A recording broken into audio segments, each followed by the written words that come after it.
Glad to know you're still with us. The Nigerian Communications Commission has approved a 50% increase in telecom tariffs to address rising operational costs following operators' requests. While operators sought a 100% hike, the NCC opted for a moderate adjustment, moderate you call it, to balance financial pressures and consumer interests. This marks the first major tariff change since 2013. It's been 12 years actually, amid ongoing industry reforms to promote sustainability. Well, joining me for more on this, I have Tajudeen Ibrahim, the Director of Research and Strategy at Chapel Hill Denham Securities. Thank you so much for joining us today, sir. Thank you for having me on the show. Well, I'd like to begin by saying you have been an advocate of cost-reflective tariff, but a 50% hike, isn't that overwhelming? I think it is not overwhelming when we take a look at the size of the increase that the telecoms operators were asking for. Remember, they were asking for well over 100% increase in tariff rates, but the NCC, after due consultations with industry players and also with key stakeholders and the private and public sectors, approved a maximum of 50% increase. So which means that, naturally speaking, about 50% of the demand of the telecoms operator was not met when we talk about tariff increase in this regard. So this is the reason that I will not say it is overwhelming. I reckon that their cost base has risen faster than the increase in tariff rates that has been approved by the government. So nevertheless, I think the 50% approval is commendable on the part of the regulator. And it is something that I reckon the telecoms operator will also, be able to apply effectively. All right, so I'd like us to do, some form of comparison here. You have said that the 50% is not up to, the percentage increase they've had to incur in their cost. So can we work with numbers? By how many percent has that increased, their production or cost of production and all of that? How many percentage are we looking at? And compare that to either the 50% that was approved or even the 100% they were asking for. So Nigerians can know clearly, okay, maybe there is some level of justification for what we are saying. Okay, so let us put numbers to this discussion. From that standpoint, I would like for us to look at the cost, element of the telecoms operators in the country. Some of their costs are denominated in US dollars, and since 2023, basically, May, June 2023, we have seen the currency being devalued from around 400 level to what we currently have, which is around 1,600 level to the US dollar. So what that implies is that any element of their cost that is related to the US dollars had risen by more than 3 times in terms of the magnitude of the increase. When we talk about their cost base, we have it in that regard. When we also look at the funding costs of the telecoms operators, some of them have some of their costs, some of their funding being driven by US dollars because they have some foreign borrowings. So on that front, of course, their borrowing cost has also increased significantly. So that speaks largely, to the exchange rate movement that we have seen over the past, sort of 18 months to 2 years. The second element I think I should put numbers to is the inflation that we have seen in this country. About 2 years ago, inflation was just around, 15, 16, 17% level. But as we speak, we all know that inflation is close to 40%. And the implication of that is that the cost elements to their business around what they also source locally in form of the cost of their business, the cost of diesel, the cost of running all of the sort of towers and all of the other local elements in terms of cost have also gone up significantly, either twice, 2 times, or at least, 1.5 times over the past, sort of 18 to 24 months. So what that implies is that it is not sustainable for the mobile telecoms operator to fold their hands without taking any action in terms of tariff increase.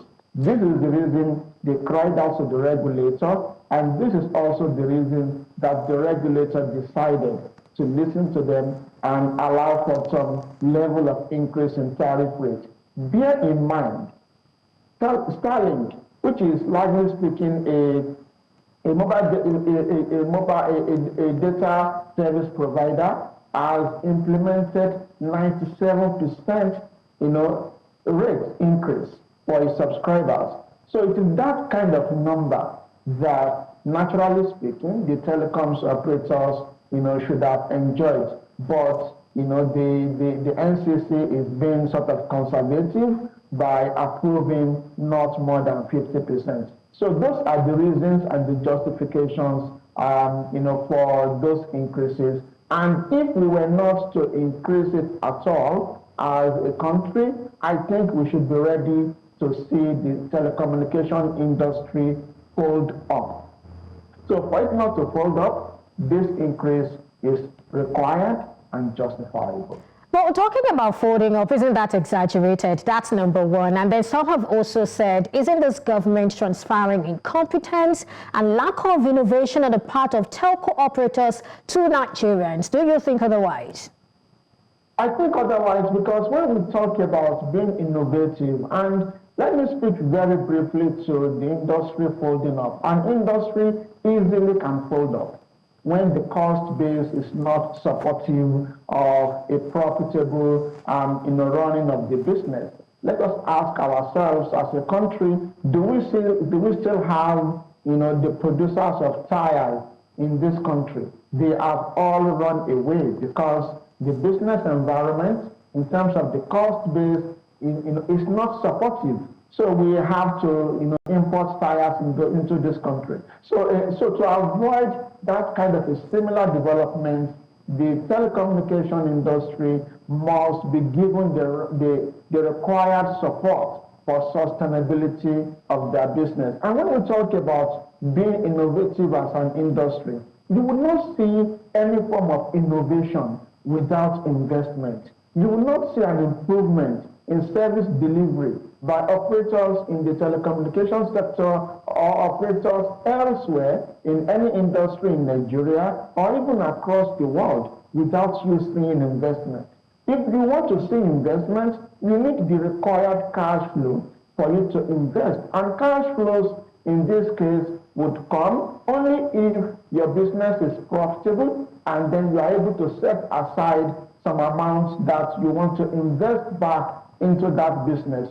Otherwise, you would have to depend on borrowings. And when you want to borrow, what you will still rely on is your cash flows. If those cash flows are not there or they are not strong, you would not be able to invest for you to be innovative in any industry. So this is the reason that I believe that for them to even be more innovative, there is need for them to have stronger cash flows. Stronger cash flows will come only when they are charging the right rate in terms of the tariff or the charges for rendering mobile telecommunication services to all Nigerians and even also to some non-Nigerians, because we still have some Nigerians living abroad that still depend on the services rendered by the Nigerian telecommunications operators in the country. So I reckon that all of those are very important to bear in mind.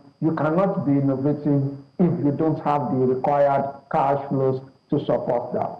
Talking about that, I'm tempted to ask you, okay, so what percentage of hike would be enough? But then let me just put it this way. Is the hike enough to offset, the operating cost of telcos? Or what additional efforts are sort of needed on the part of the operators to guarantee better outcomes so that the industry will not die, like you said? Let me put it this way. When we talk about that size of increase, I reckon that sort of increase, for now, is manageable for the operators, because whatever the cost element is, they already have 50% protection. And that's what that implies is that with that 50% protection, if they combine that with less or reduced reliance on dollar-denominated borrowings, then we comfortably can say that the tariff increase implemented or to be implemented suffices. But if there is still too much reliance by the operators on dollar-denominated borrowings, then over time, the 50% increase may prove to be way too small to cover their costs, and for them to remain a lot more profitable to be able to continue to invest in the sector. So I think the 50% tariff increase should come with the stability of the Nigerian naira against the US dollars in terms of the FX rate, and also the reduced dependence of the mobile network operators on foreign borrowings in their balance sheet. So I think when we combine all of those elements, the 50% tariff increase, to my mind, looks sufficient and manageable over the medium term. Right, so to attract the sort of investments that we want to see in that sector, what else must be done, both from the government side and also from the side or the part of the operators? So what must be done, to my mind, is around the infrastructure. The government has a way of intervening in several sectors by boosting the infrastructure in the sector. So when we look at that sector, for instance, the minister in charge has said that there are a couple of reforms that are coming on board or that are ongoing that will support the sustainability of the telecommunications industry. So I believe all of those reforms around spectrum and also support around other infrastructure should be in place, and all of those, to my mind, will underpin the sustainability of the industry. And also, when it comes to bidding for certain assets that can drive the performance of the industry, I believe that the government should also be friendly in terms of the pricing of those licenses whenever there is opportunity for mobile network operators to renew their licenses, because all of those elements are some of the major cost pressure for the industry. And on the part of the telecommunications operator, I have dropped one hint, which is that there should be a reduced dependence on foreign borrowing. And I think the second thing that they have to also capture is powering their network or their towers using alternative sources of energy instead of largely depending on diesel, which has sort of skyrocketed in form of pricing. So I reckon if we have those two elements, which is on the government side, and the second one, which is on the telecommunication operator side, we can be talking about the sustainability of the efficient running of the telecommunications industry in Nigeria. Bear in mind, there is no substitute for this industry as we speak. So all of us must work together to ensure that the industry keeps going and sustains sustains the required growth in the economy, for also businesses to thrive over the medium to long term. All right, but some people would argue that there has been covered increase, in tariff, especially data users, seeing how quickly we sort of exhaust these things when we get them. But that's on the one side. On the other hand, I want us to look at, the impact this will have on the average consumer. Here in Nigeria, subsidy is no longer a thing, if you ask me, because petrol subsidy has been removed, right? Also, we're hearing talks around, maybe there will also be reduction in, maybe increase in tariffs, electricity tariffs. We saw what happened last year for Band A, and there are talks around, for liquidity, to boost liquidity in the sector. We probably need to, do away with some of this subsidy in that electricity sector. Now we're also talking about increase in tariff. That's for telecommunications. Isn't that a lot for the average Nigerian to deal with at this point in time? And my question will then be, what social security measure is the government putting in place to sort of cushion the effect of all of this on the everyday Nigerian? There is nothing that the government can do, immediately that will immediately, reflect on the lives of Nigerians, as a whole. I think, whatever plans that they have will reflect, on the lives of Nigerians over time. And I think, it is possible that, some of the interventions by the government begin to bear fruit from much later this year, or let me say, from next year. I recognize the fact that the government is looking to distribute, some cash to about 75 million Nigerians or thereabouts. All of those, intervention are not sustainable, and the distribution, to my mind, is not efficient. So what I believe the government can do is to invest in infrastructure. When we invest in infrastructure, whatever the pains and the struggles that Nigerians are going through now, over the next 3 to 5 years, all of those pains and struggles should disappear because of an improvement in the level of investment in infrastructure. By the time we begin to benefit from much cost-efficient transportation system, for instance, we will feel it as Nigerians. We will feel the impact. But if the cost of transportation, for instance, does not become efficient enough to allow for stability in transportation costs, for example, I think we will continue to bear we will continue to bear the brunt in terms of how it hurts our pocket. So I think infrastructure investment is what can really solve our problem, and not so much of short-term solutions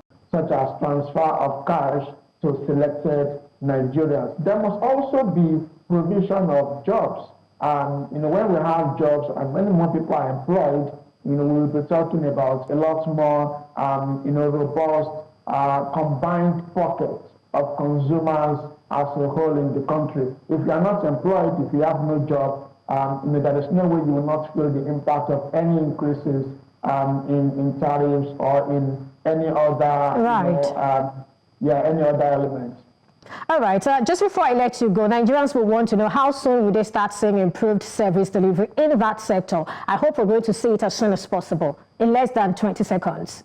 I think over the next, sort of 6 months, the second half of this year looks likely for Nigerians to begin to see an improvement in services by the telecommunications operator, because by then they'll be a lot more empowered to invest in their network capacity and also in the way they deliver services to Nigerians. Bear in mind also, they will not remove freebies. Nigerians will still continue to enjoy freebies, and there will also be discounts at some point by telecommunications operators that will be passed to Nigerians to boost demand for their services. Right, 20 seconds. Thank you so much, Tajudeen Ibrahim, Director of Research and Strategy, Chapel Hill Denham Securities, for your thoughts on the show today.